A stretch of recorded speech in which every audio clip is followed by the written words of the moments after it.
Hi guys, welcome all of you to this new timing of the CAT 2025 Top 25 RCs. This is session number 19. My name is Abhilasha and as always I'll be taking you through this session. Suddenly I have a cough. Well, if you are here and you can see me and hear me, can you give me a quick sound and video check? Am I audible? Am I visible? Yeah. You could just quickly give me that. Okay. Also, of course, if you are here, you haven't liked the session yet, please remember to hit the like button, share the session, and also subscribe to the channel so that you can chat. Okay. Remember to hit the bell icon so that, of course, you get notifications. All of that is essential things, guys, that we need to do so that we are ready to do the session. All right, let's get started. This is Top 25 Reading Comprehension session number 19. My name is Abhilasha. Let's do this. All right, so this is a science-based passage. Here you are. Okay, also one announcement very quickly. So Career Launcher has already launched its new muscled up CL app, which is on the move. Maximize every minute of your CAT prep. You can download the app on Google Play and also an App Store. For any inquiries, of course, connect on 8130038836 and you're ready to go.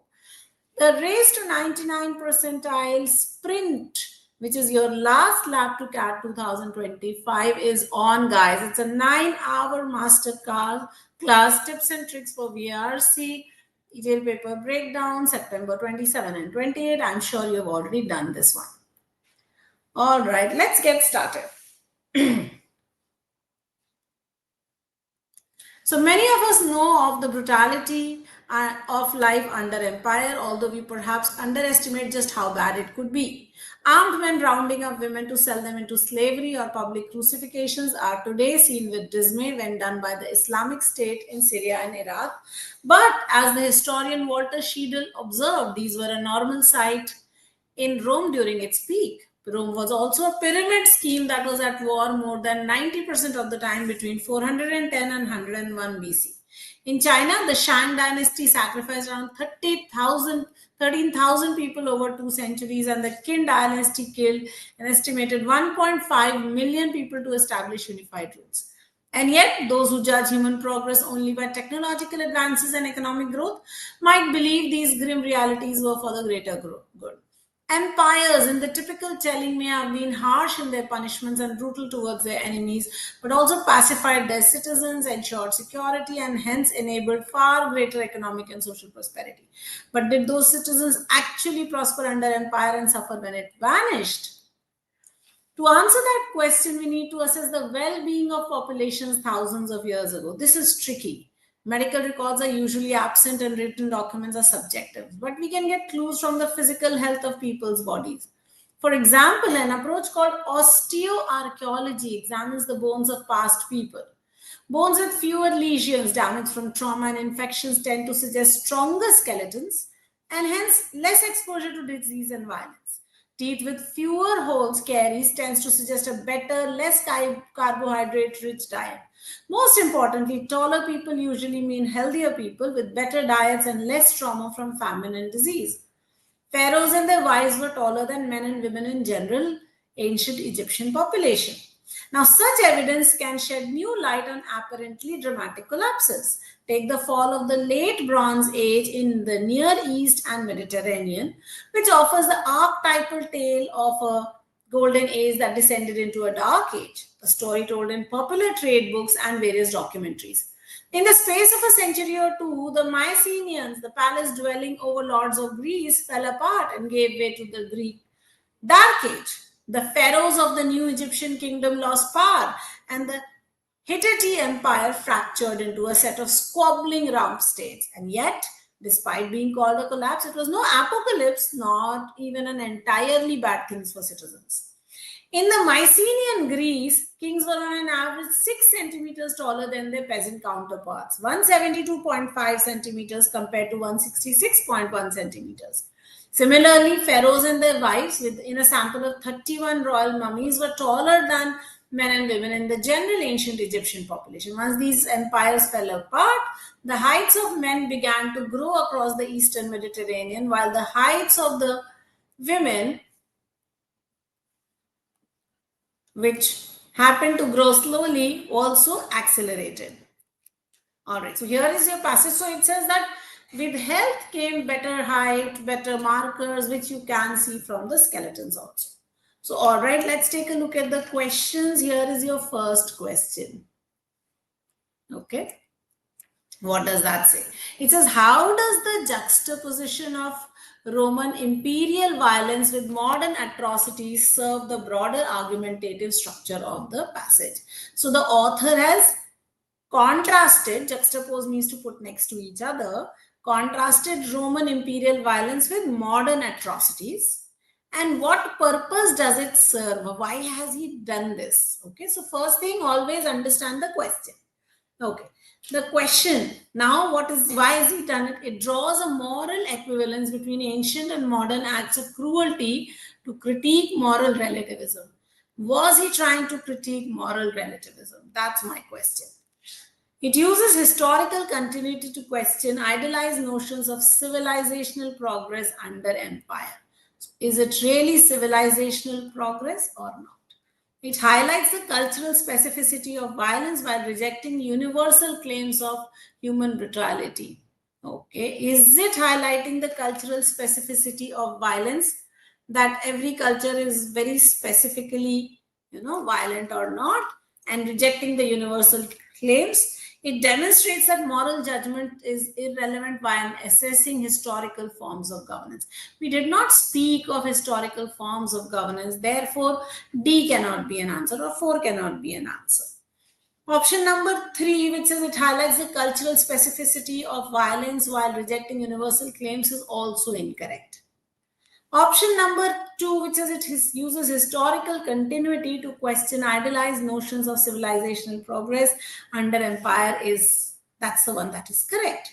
That is what it is doing. It is talking to you about the ideal notions, how this was how civilization was, and it is questioning that it was not really so.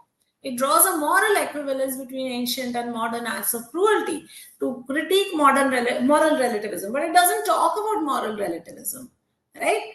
At least not in the way that the question is asking you. So therefore, the best answer here is going to be option number 2. All right, let's look at the next question. In relying on osteoarchaeological data, so when you look at the data that is osteoarchaeological, what methodological issue most complicates the author's claim that post-imperial populations experienced improved well-being? Okay, so the author has said that post-imperial populations had better well-being. Now, which of these, what problem do you see in complicating the author's claim or denying the author's claim? So let's take a look at this. So option number 1 says biological markers cannot conclusively distinguish political from environmental determinants. So yes, whether it was the politics, the empire which caused this better health or well-being, or whether it was the environment of a particular place, we don't know. So that's a problem. So can I say that post-imperial populations experienced improved well-being, and that can be found out from just the political scenario, or is it also the environmental scenario? So this is a very good answer, right? This is saying that it is not really true. Skeletal remains provide perfectly consistent. So if it is providing perfectly consistent evidence, then there should be no problem. Written accounts offer more objective and unbiased measures, but we are not talking about that, whether it is an unbiased measure. We are saying, is it the author's thought that is accepted, denied, or weakened? The physical stature of elites and commoners always increases under centralized governance. This is an extreme option, so eliminate. So best answer will be option number 1. Let's look at question number 3. What principal historiographical assumption does the author overturn? That means he rejects through the case study of the late Bronze Age collapse. So he has spoken about that late Bronze Age collapse.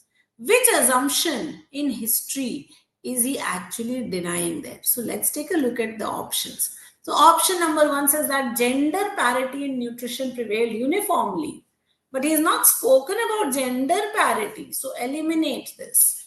That biological indicators are wholly irrelevant when evaluating ancient social and political transformation. But if you denied the biological indicators, how would you know whether there was improvement in health? So that's also incorrect. That economic advancement can never coexist with concentrated systems of political governance. But that's incorrect, because when you will have political government, you may or may not have economic advancement. So it can never coexist is extreme. That imperial disintegration invariably for sure results in social regression and severe material deprivation. This is the one that author has denied. Okay, so therefore the correct answer here will be 4. And your answer. All right, let's look at the 4th question. So what does the author say here? What philosophical difficulty arises from treating bodily robustness as an adequate measure of social flourishing? So when we say that the body was healthy, and that says that the society was flourishing, what is the issue with that? Okay, so it presumes genetic similarity among all human populations across distinct cultural and temporal civilization. But this is not a problem. It conflates biological vitality with civic. Yes, so someone is healthy is equal to society is progressing, overlooking moral, cultural, and intellectual aspects of growth. Yes, those could not be measured with bodily measurement. Therefore, this could be a good choice of answer. It applies modern scientific criteria as universal benchmarks for assessing ancient patterns of human well-being. Again, incorrect. It assumes that technological change consistently generates identical. So when you have technological change, there will be identical physiological benefits. Again, that's incorrect. So the best answer here is going to be option number 2, right? That it is mixing being healthy with progressing as a society, and that's the problem. All right, guys, your CAT Sprint 2025 is on. 15,000 is the fees for this course. Affordable prep, unmatched quality. You can pace up your CAT 25 prep straight away. You can enroll right away, guys. All right, if you have any questions, feel free to ask. Otherwise, you can just drop the comments and questions in the chat box. Thank you so much, guys, for being here. I will see you now. Now we're doing this twice a week, Mondays and Fridays, 1 p.m. Bye-bye. Thank you so much. Remember to hit like, share, and subscribe.